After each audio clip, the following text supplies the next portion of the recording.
What's going on, guys? Boss6 here, back to another video, and today I have another album review for you guys. Today I'm going over the latest studio offering from Blood Red Throne with their newest studio offering, Nonagon. This album comes out on the 26th of January of 2024. It is released on Soul Cellar Records. This is their 11th album studio overall, and they just recently got to Soul Cellar not that long ago after being dropped by Nuclear Blast, which is kind of a damn shame considering that this band was actually going somewhere, but I guess they just got dropped for reasons that we really don't know by Nuclear Blast.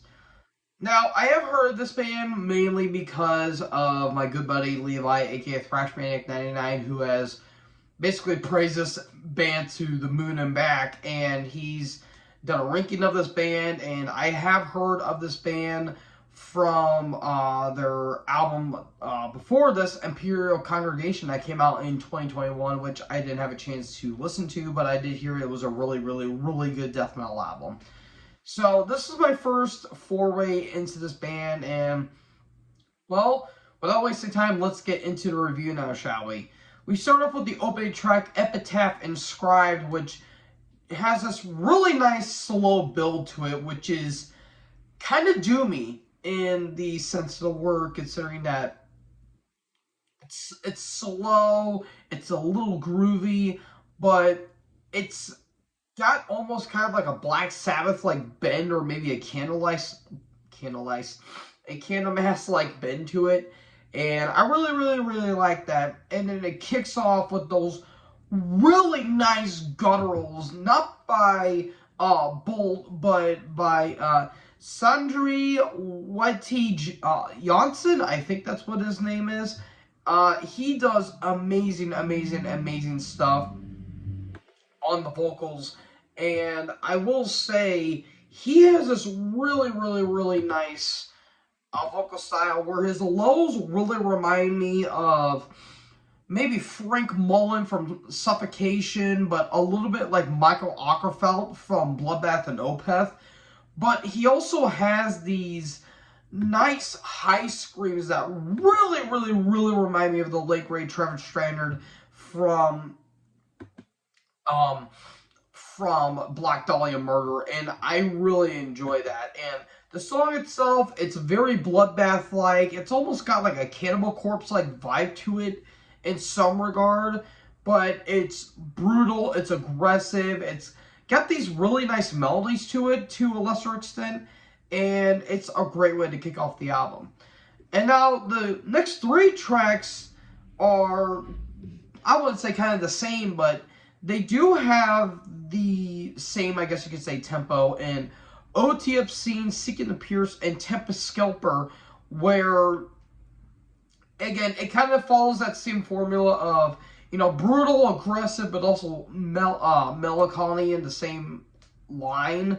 And it's really nice. It's a little more chuggy.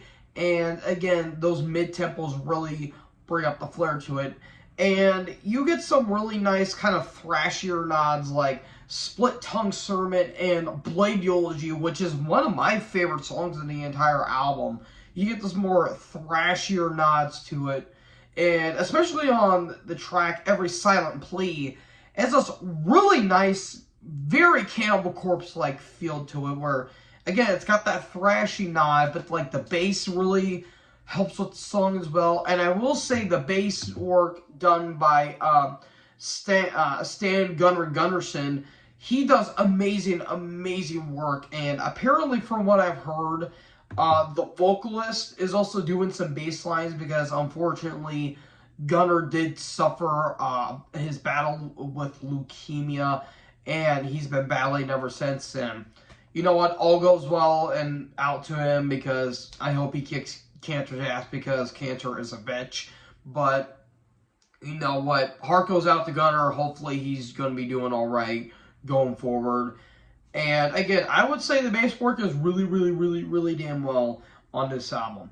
And then we get to the title track, which is one of the second longest track on the entire album, just over 5 minutes. And it's got a lot of different things going on, and it's got these nice melodies and tempos, which I really, really, really do like. And it's got this, I don't know how to describe it per se. I think actually no. I'm talking about Split Tongue Sermon. It's got this really weird solo that's really Tom Morello-esque from Rage Against the Machine, but it's got this like nice little kind of spoken word at it, which I think is really neat. But going back to the title track, again, it's got those like bloodbath, but almost dying fetus like slam riffs to it, which I think is a little bit interesting. And then you get to the final track, Flesh Ride, which is the longest track at just almost 7 minutes. And it's got a lot of stuff going on. It's got your brutal and aggressive, but it's also got your melody moments and the bass lines really well. But I will say the one thing that I do have kind of a knock against is that it really ends abruptly, which it ends the entire album and it kind of leaves the album hanging. It's like, man, I felt like you could have done maybe a little bit more with that. But it's still a really damn good track, all things considered.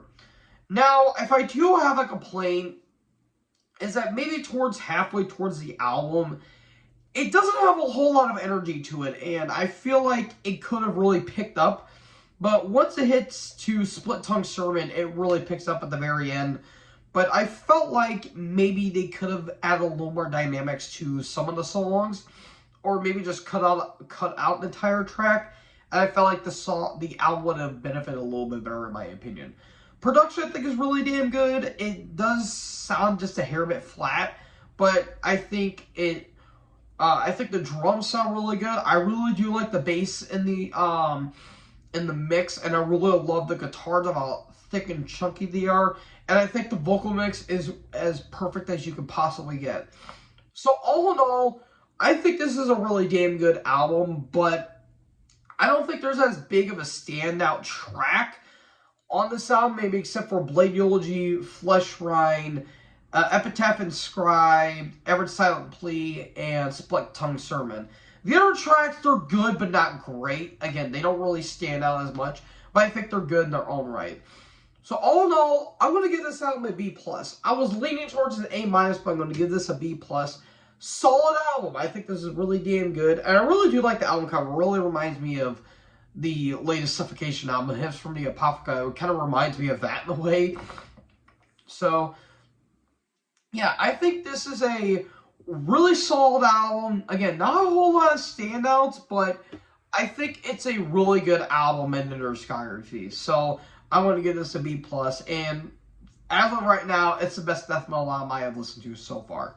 So, folks, what did you guys think about Blood Red Throne's Nonagon? I'm about to say Octagon. Whoops. What did you think about Blood Red Throne Nonagon? Let me know in the comment section below. Make sure you guys leave a like, leave a comment, tap that big subscribe button, and tap the bell so when I upload, you guys will be notified. Thank you guys so much for watching this video. Most importantly, join the herd. Talk to you guys next video. Peace out.